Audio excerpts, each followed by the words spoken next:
So an issue that got a lot of attention in the presidential election, income inequality. By every measure, the gap between the richest and the poorest in this country is growing every day. In 2014, the average household in the bottom 90% of the nation earned just $33,000. The top 1%, more than $1.2 million. And America's, get this, 20 wealthiest people own more wealth than the bottom half of the American population combined. That's 152 million people. So if you found yourself to be a one percenter, would you give it all up? That's exactly what my next guest did. Chuck Collins is the great-grandson of Oscar Mayer. Yes, that Oscar Mayer. At the age of 26, he gave away his inheritance and dedicated himself to bridging the gap between the ultra-wealthy and everyone else. His new book is Born on Third Base. A one-percenter makes the case for tackling inequality, bringing wealth home, and committing to the common good. Chuck joins me now. He's a senior scholar, in the Institute for Policy Studies. It's great to see you. I haven't seen you in a century. Yeah. So you called this in an article I read the other day. I think you wrote the Inequality election. Yep. 75% of the American people told Reuters in a poll, America needs a strong leader to take the country back from the rich and powerful. Two rich and powerful candidates. One said, I'm going to raise taxes on the wealthy to diminish inequality. One says, I'm going to cut taxes for the wealthy. He won. How do you explain that? Well, I think that we have a tradition of sort of regressive populism and progressive populism. I think that people were voting on their sense of betrayal, but ultimately Donald Trump isn't going to fix these extreme inequalities. He's not going to address the underlying issues that his white working class base voted for.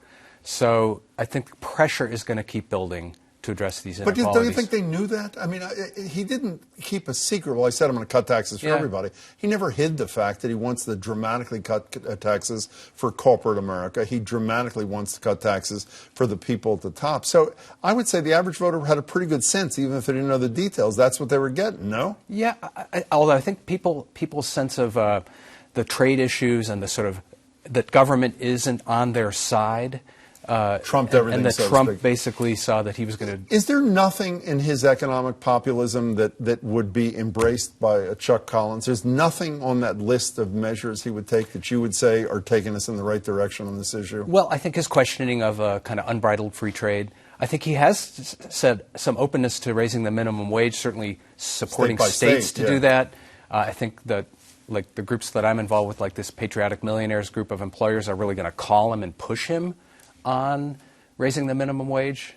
Infrastructure investment, the same deal. Puts people back to work, low and middle income people, assuming he can get the Republicans to actually fund what they authorize, which they have not done in the past. So other than what you would consider to be regressive taxation, he may be on to some other things, yes? I think so. Yeah, He also wants to get rid of something that people who want to keep it call the estate tax. People who want to get rid of it call the death tax. I read something you wrote that you have to have, a husband and wife have to have $11 million of things you own to even be subject to the tax to begin with. If you own less than $11 million in assets, the tax would not affect you at all. Most people don't understand what you just said. They hear the death tax and they think it affects everybody, and it's the death of all the hardworking small businesses. It's 1 out of 500 households at this point. And he wants to eliminate it. He wants to eliminate no tax at all. And we'll be right back in there. Just like in 2000 when Bush came in, he said in the first 100 days he's going to get rid of the estate tax. And we were able to kind of build up a coalition that included 1,500 multimillionaires and billionaires stepping up and saying, keep the estate tax, it's all American, it raises money from those most able to pay, and it puts a brake on the concentration of wealth and power. It is a populist issue. Historically, it was a populist issue.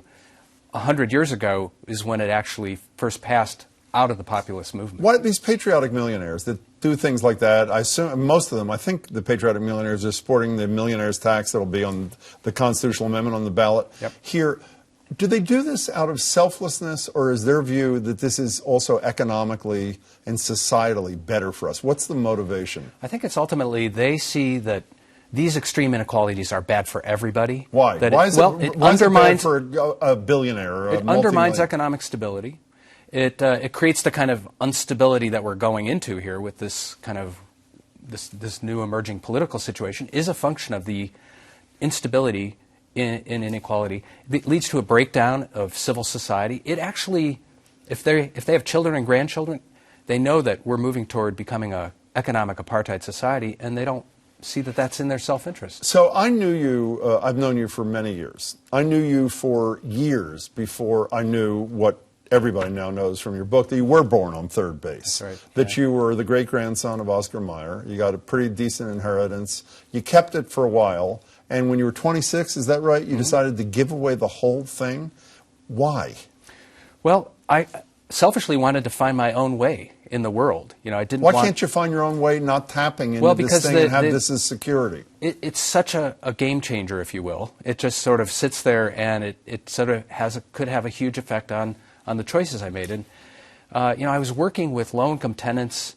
I could see how the money could really be used in entirely better ways, and I wanted to make my own way. So on that level, you know, and to be honest, How hard was that? Well, to be honest, I never fully understood just how much other advantage I have growing up in a privileged family with you know, white skin and a college education. You went to the without same any debt. prep school as Mitt Romney, did you not? I did. Mitt was an upperclassman. Our school motto was aim high, which I continue to do. He seems to aim a little higher than me, but that's okay. But yeah, you know, in a way, I felt like this wealth was could be better deployed. Okay, so in the last minute we have here, you're arguing that millionaires, zillionaires should come home to participate in the fight for. Come home to do what? What are they supposed to do? Other than those who have joined Patriotic Millionaires, how do they help achieve greater equality in our society? Yeah, what I'm saying is bring your wealth home. It's often the financial global casino. It's in these offshore tax havens. Bring it to work. Put it to work in Boston or a place. Invest in the real economy, not the casino economy. Pay your fair share taxes.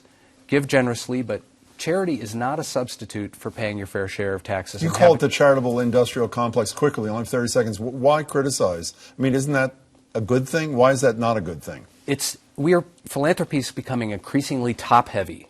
It's, you know, more money coming from a small number of wealthy donors, and that's not good for a democratic society. But you want to know Donald Trump wants to cap your itemized deductions, which would solve your problem, would it not? I actually support that. I think we should be reforming philanthropy so that ordinary people give more and wealthy people don't have as much power. It's just another form of concentrated power. Chuck Collins and Donald Trump on the same page. I love that. One, yeah. Chuck, it's great to see you. Congratulations on the book. It's terrific. Again, the book is Born on Third Base.